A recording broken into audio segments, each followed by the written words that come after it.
his burden, the man beneath the myth.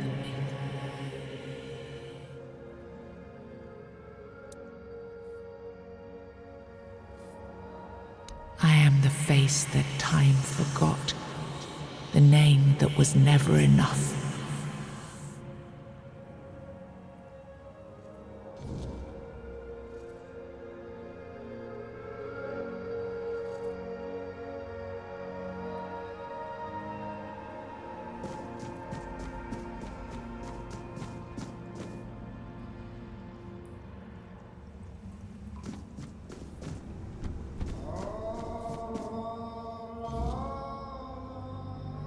First, you used these people to win yourself a kingdom, and now you herded them here under threat of being stomped to death by giants if they leave or disobey. After all that they've gone through, all that they've done, all that they've suffered, this is how you intend to repay them? No kingdom will stand with people like them within its borders.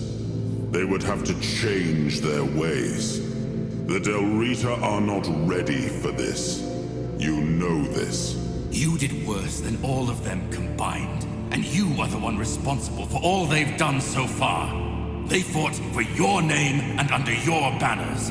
Does this mean you're not fit to be a king? Not ready to have a kingdom? I left the heritage of Pendragon behind me.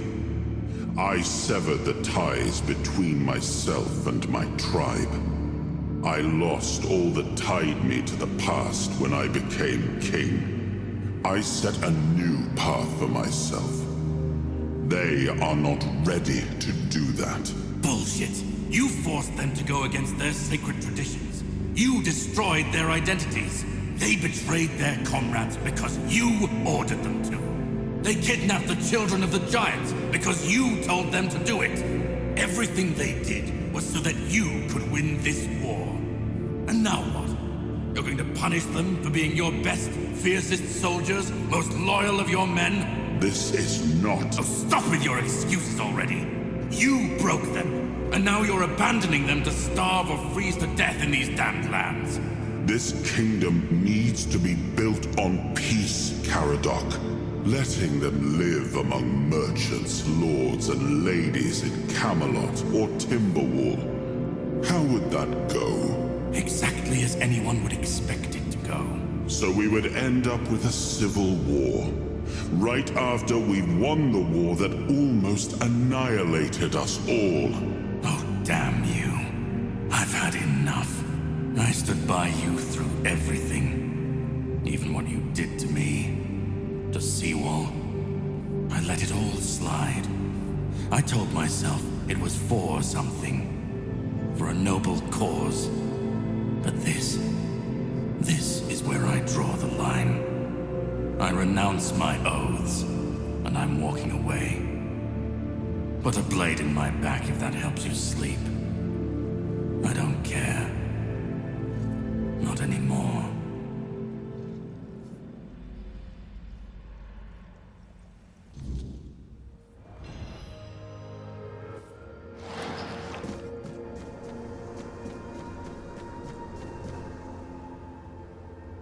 Now I remember it all. I left the best of my people here. I betrayed their loyalty. And for what? Everything is in ruin. Everything I struggled to build is corrupted. This land, it had a glorious past, but it has no future. There is no way to save it.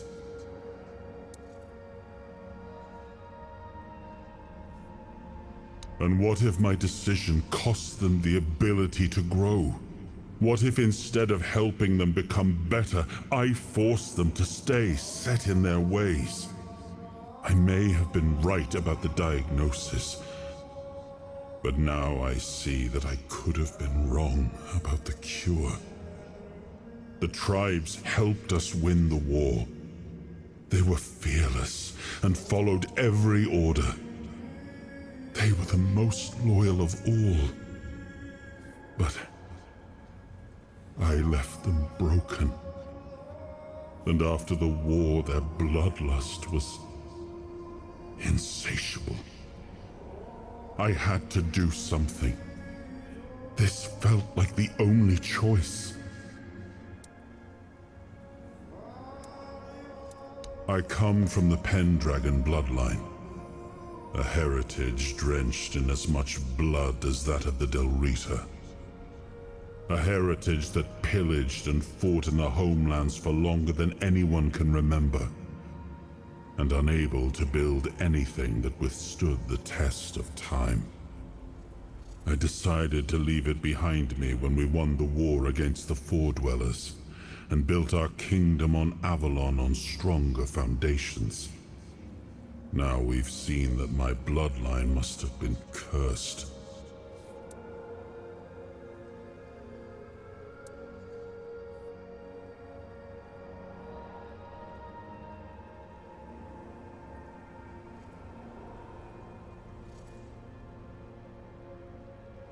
Caradoc had the clearest eyes of any of us. He saw things for what they were.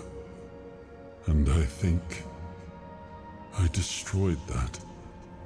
Destroyed him with all I did. I turned him into this. And now he's only a shadow of the man I once knew. He used to carry hope. Now all he carries is vengeance.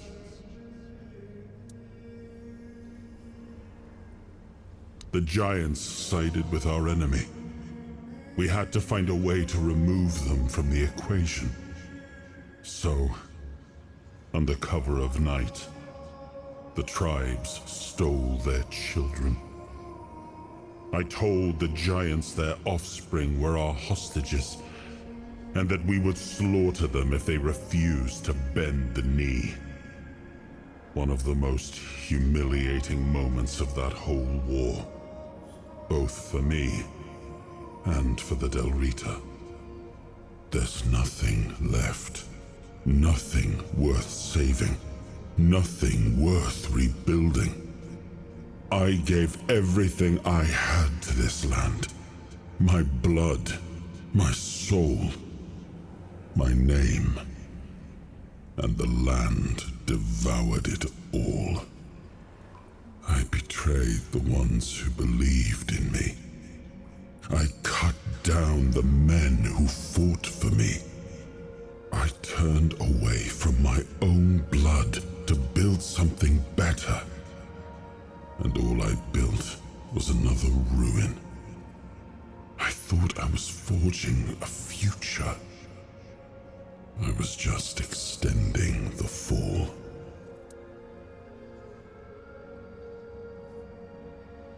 Do what you want. There's nothing about this land that I recognize anymore. All I've ever done got turned into dust, corrupted against my intentions, destroyed. Why bother?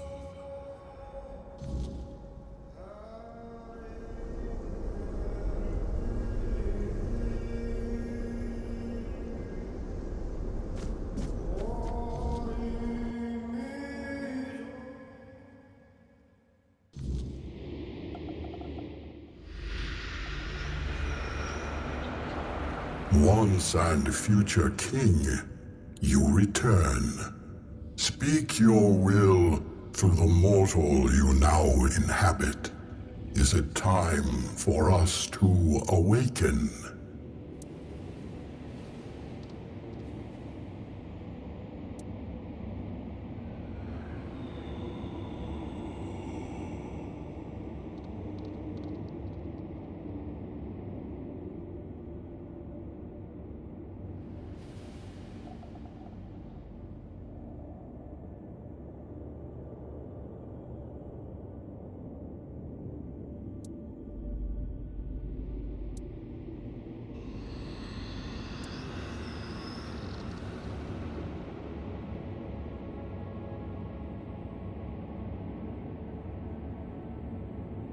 The Dalrida have long been our allies. Through their eyes, we have watched your kingdom fall into corruption. Camelot will fall. Your will shall be done.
The moot will not happen, my king.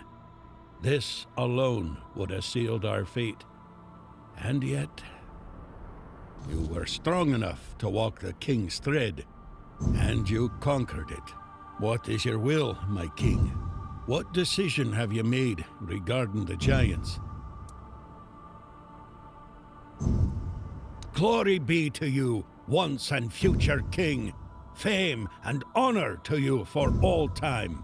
Thanks to you, Camelot will fall, and with it, the dead laws and the suppression of the Dalrida tribes.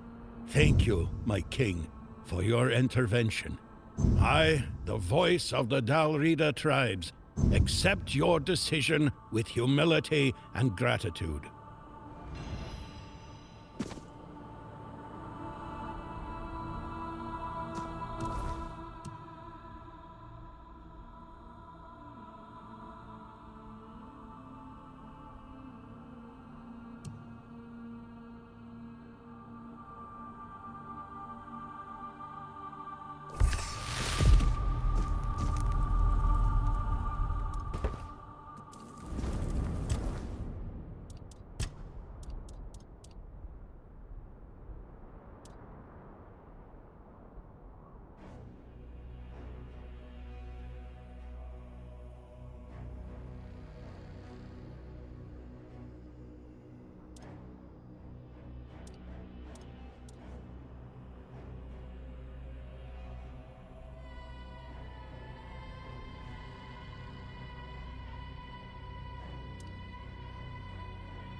Oi, you, stranger, got a minute or not?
So, you finally made it.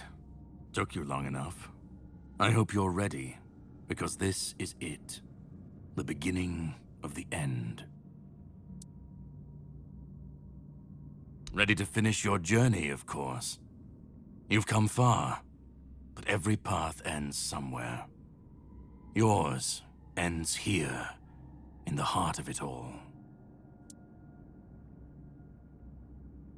Philosophically, not you specifically, but someone like you.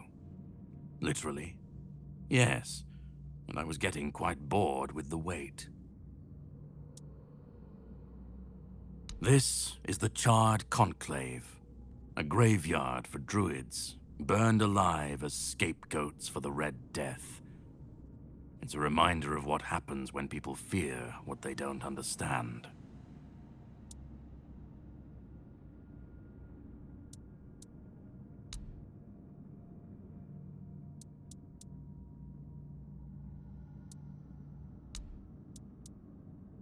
Well, first, you're going to meet my former employer.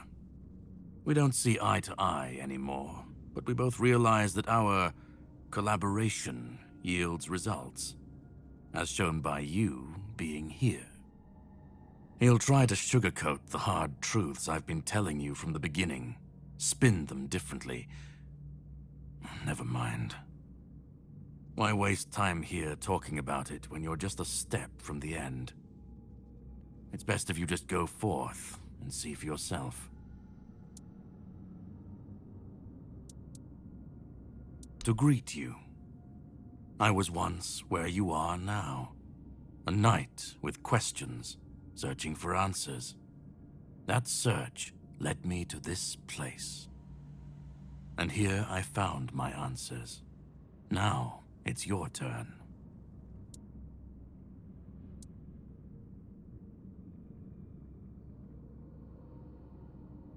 Just remember, this is the point of no return.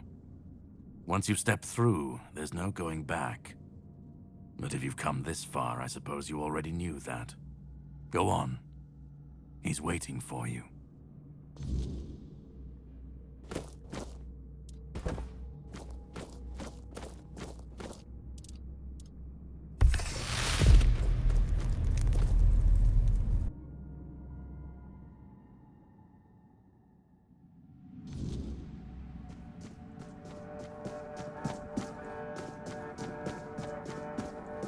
At last we meet.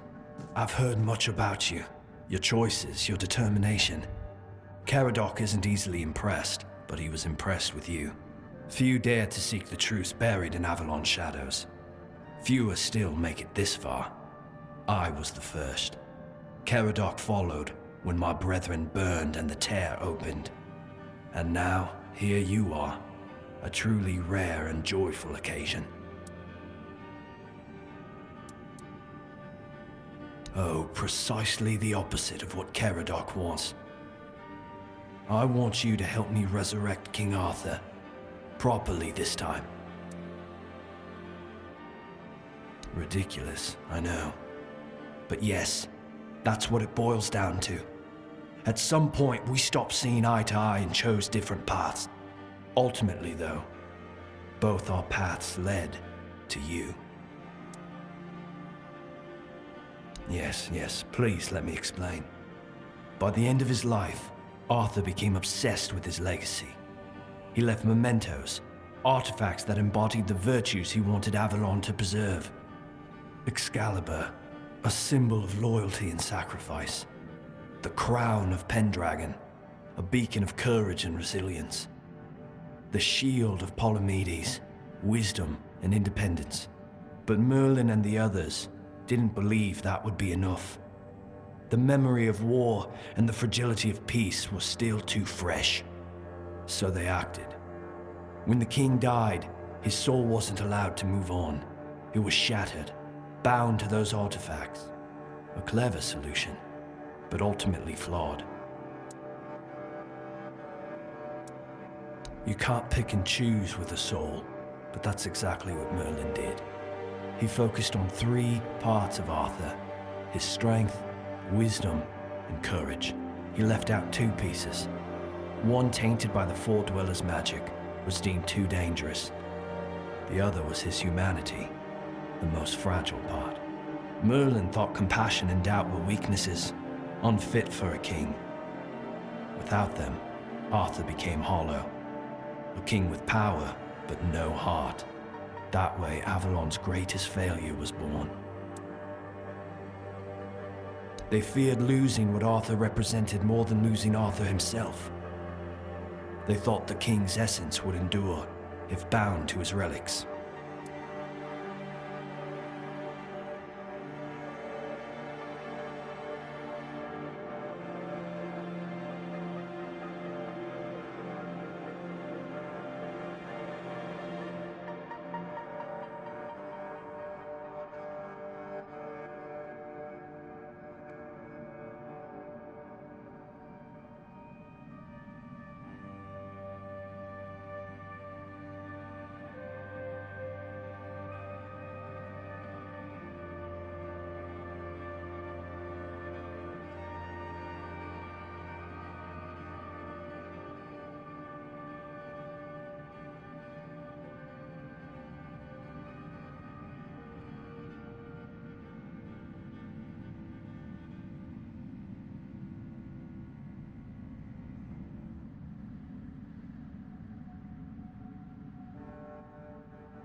I tried. And I found his humanity. It's here, bound, kept safe. But the Four Dwellers' aspects was left to drift, untethered between worlds. Finding it needed more than magic. It needed someone like you. The horrors you endured on that island gave you something no one else has. You can move through the weirdness, touch it, and return whole. That's why you found the king's soul, bound it to yourself, and came back.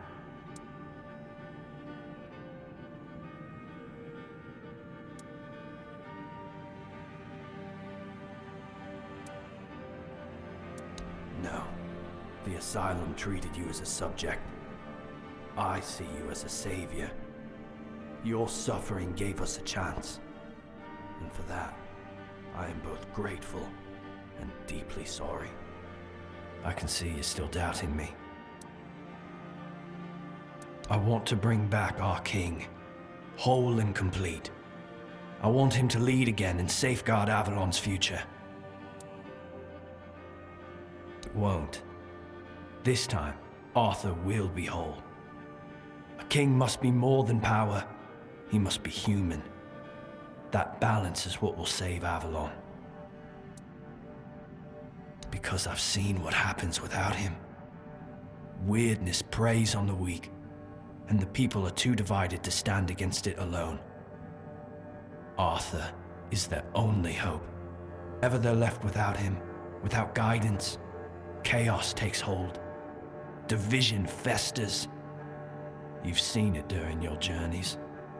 If things continue this way, Avalon will tear itself apart long before weirdness finishes the job.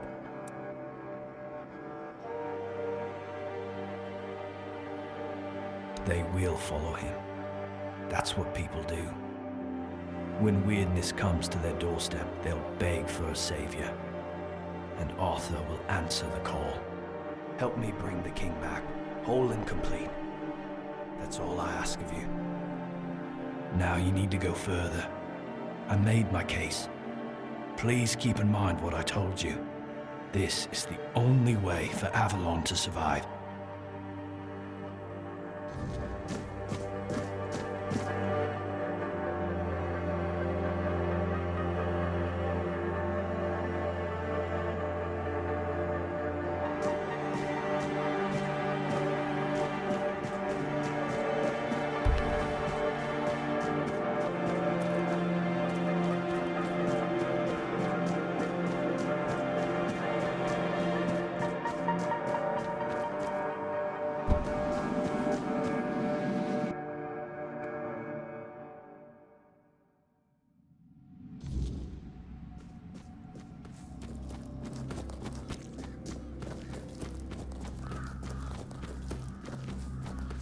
I was there when it all began, when Arthur first set foot on Avalon.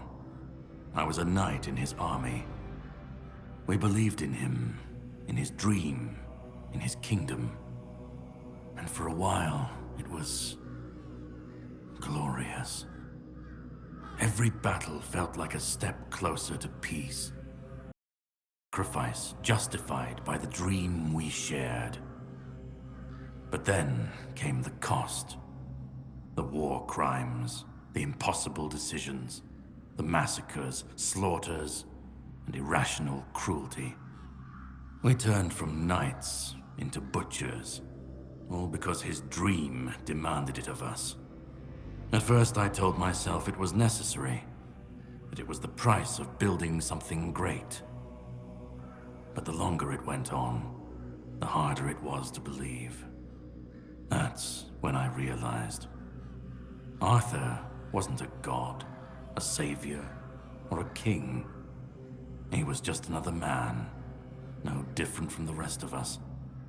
And no man should have the power to demand such sacrifices. But do you understand why I want it so much?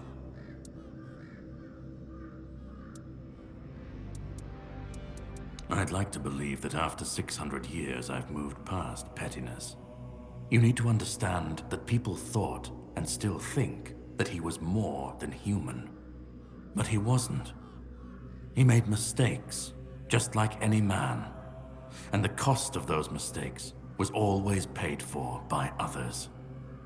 I've seen what happens when people cling to kings and myths. They wait, they follow. They waste their lives on promises that never meant anything. But that's not my problem. I'm not here to fix Avalon or to free anyone. What comes after doesn't matter. Let it all burn. Let it rot. Let it rebuild. I won't be here to see it.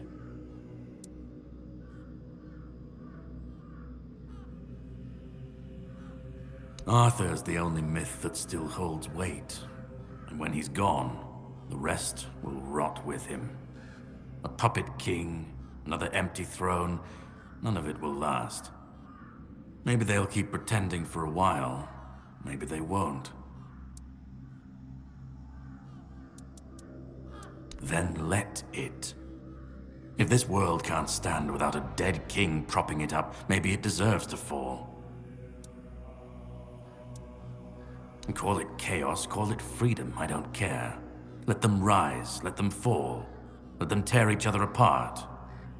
I just want to watch it all come down, to see the last lie collapse under its own weight. What comes after? That's for the ones still standing to figure out. Let them stand, let them fall.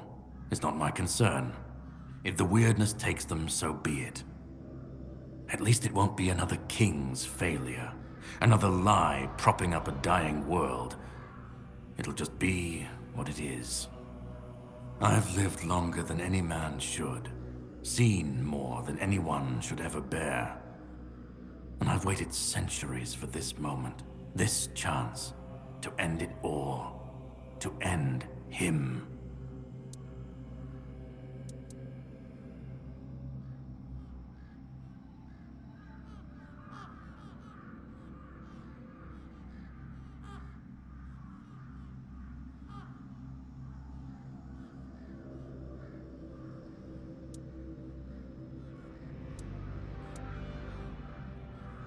Orin's a druid. That's what they do. They believe. They believe in myths, in symbols, and some of them believe in saving Avalon. I don't believe it's my decision to make. Not Orin's, not Arthur's, not mine. I've watched this cycle turn too many times. I have no stake in what comes after, only in making sure this nightmare finally ends. We were fools to tamper with forces we didn't understand. Resurrecting Arthur, infusing him with powers of the weirdness. We didn't just bend the natural laws, we shattered them. Such violations of nature's order cannot go unanswered. The bill comes due, sooner or later. Always. This cannot be allowed to continue. Listen, it's taken longer than I ever imagined, but now, here we are. You've done what no one else could, what even I couldn't do. You've brought Arthur's soul back together, almost complete, but not quite. And because of you, I can finally finish what I started centuries ago. So, thank you for bringing us to this moment. You're close now. Just one more step. The last fragment of Arthur's soul is waiting for you. Complete what you came here for. And then, we'll meet again. As allies, or as enemies. That's up to you. Go. Find the last piece, and let's end this. Whatever comes next, I'll be ready. I hope you will be too.